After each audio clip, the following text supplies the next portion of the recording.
Back on halftime here, and Bill King with us. Bill, of course, an outstanding radio host, 6 to 9, Nashville Sports Radio. He is the king of college football talk and a good friend of the show. Bill had a birthday a couple of days ago. Bill, do you have a special thing going on for a birthday, or at this point it's just, you're like me, so, it's really just another day. It just depends on if anybody celebrates for me. I work. We just so happen to get off Monday because of observance of the 4th. But I've worked every birthday I can remember. I don't treat it any different at all. I haven't. I don't enjoy sitting around, so I'm always at work. So I sat there and cooked. Actually, we'd already cooked all the ribs and everything, so we just sat there. Yeah. And he, by the way, Drew, Bill is not just the king of college football talk, but he's our resident grill master on halftime. Really? Yes, the man knows more about grilling. Specifically, let me say, ribs, brisket are the two things that you do mostly there, correct? That is accurate. Now, with kids, lots of kids, they want burgers and chicken. But, yeah, the fancy stuff for us is brisket in this order and then ribs, yeah.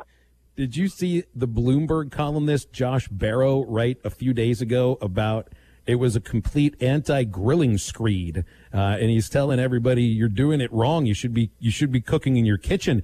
As someone who obviously believes heavily in the religion of grilling, what would your reaction be to a business columnist telling you that you're doing it all wrong?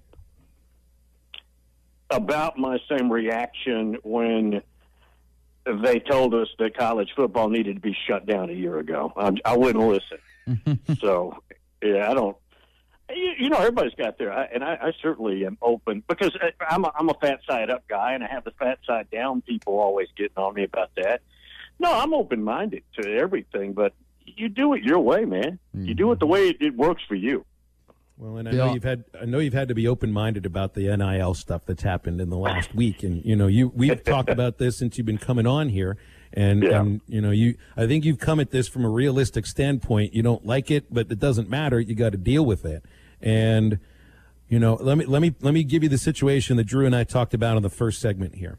If you're going with what this Miami booster, let's call him what it is here, this Miami booster is doing, we're essentially spending a little over $500,000 to sponsor the entire team for one season. Any corporation, if they wanted to pay the 5,525 Power 5 scholarship football players $1,000 per month, it'll cost them a little over $27.5 million, which a lot of corporations, Bill, drop in the bucket. And for me, this might be the way that Power 5 football specifically gets separated from the rest of it. What would you think? Yeah, Amazon could do it. Google could do it. Walmart could do it. There's a long list there, guys. I think what some people just assumed is corporations or individual billionaires may want to get involved, but they're going to want to know what the ROI is. And I don't think that's necessarily the case. Mm-hmm. Every school has got some money people, different levels, that just want to give. And they were always giving illegally, under the table, in a bag, however you want to term it. Now you don't have to worry about that. They don't care what they get back. They don't really need anything back. They're just willing to pay in. That's the deal with this guy down in Miami. He says, I'm not looking to make any money.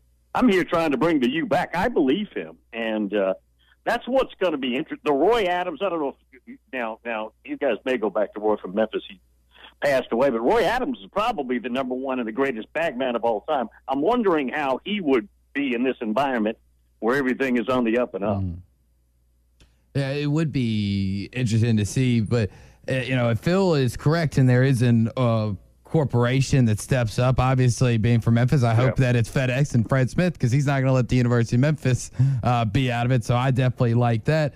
But as far as on a smaller scale, when it comes to now that we are in NIL territory, how nitpicky do you think some athletes will go? I mean, do you think you'll ever get to the point where you reach out to a college athlete and say, hey, I'd love to talk about your season, love to have you on the show, and he goes, yeah, I'd love to do it, $50 first?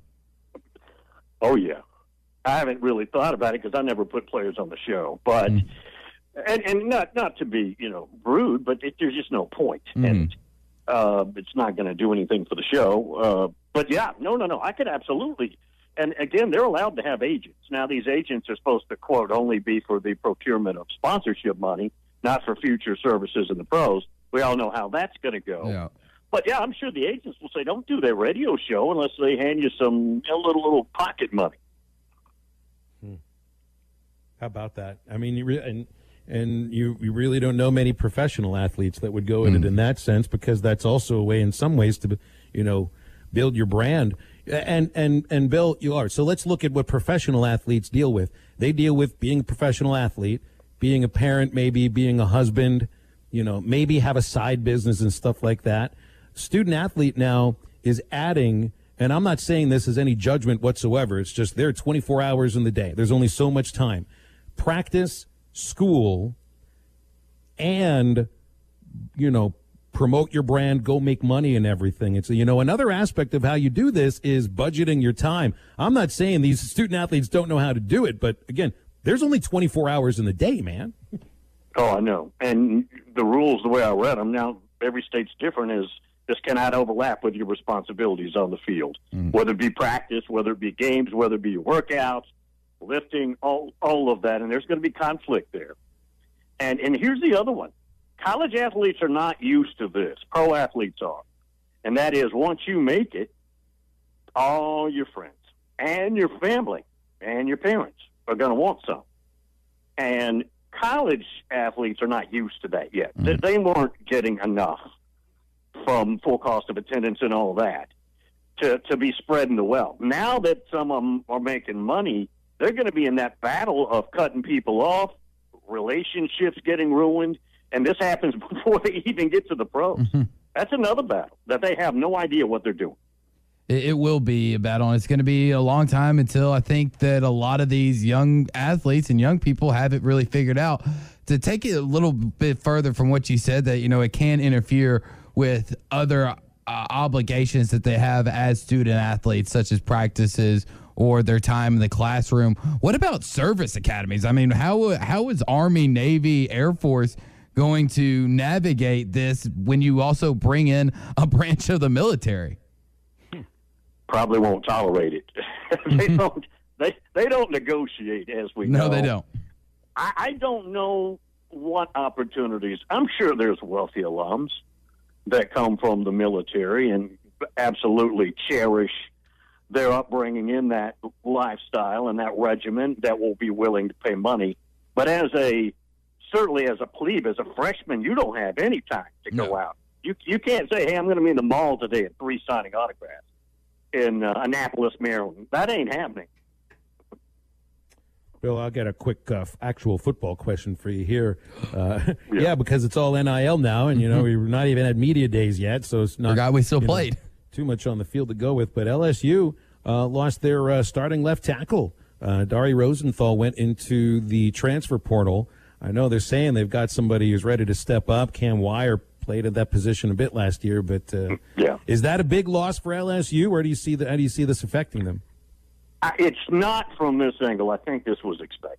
I think there had been some problems there. It looked like they were reaching a point of no return previously, so I don't think anybody's taken by surprise with this one. Hey, I got one for you, too.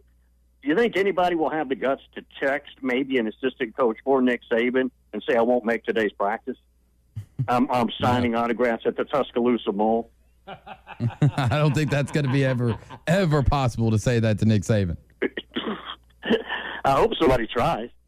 Well, now there's one thing. We'll say that that NIL is going to change college sports dramatically, and I think that's true. But, it's tough to look 10 years down the future. Would you have thought to yourself, in 1984, if that's the year that the big Supreme Court decision came down that really changed college sports, that the Southwest Conference wouldn't exist, that the Big East would have had a football conference then, that the SEC grew by 2. You never really know the things that are going to happen. Did you have that same wild, wild west feeling when leagues were allowed to negotiate for their own television money, that we have the same feeling now about this new frontier? Oklahoma and Texas all but left for the Pac-10 back in 2010, the summer of. Yeah. No, I did not foresee any of this. I did not see the NCAA collapse as a leader, as a police force, if you will, overseeing all this. I didn't see the expansion to 12. Never would have dreamed it. Freebie transfer, unfettered one-time freebie transfer left and right. And, of course, now everybody is out there selling their brand. I did not. If I told you guys, hey, read what I tweeted 10 years ago, I'd be lying. But you were tweeting 10 years ago, right? Oh, I think so, but not about this. Yeah. Same here. I was tweeting about minor league baseball, and a little bit different now. Bill, we'll let you go. Appreciate you, man. Thanks for your thoughts, as always. Appreciate it, Bill. Bill King, Nashville Sports Radio.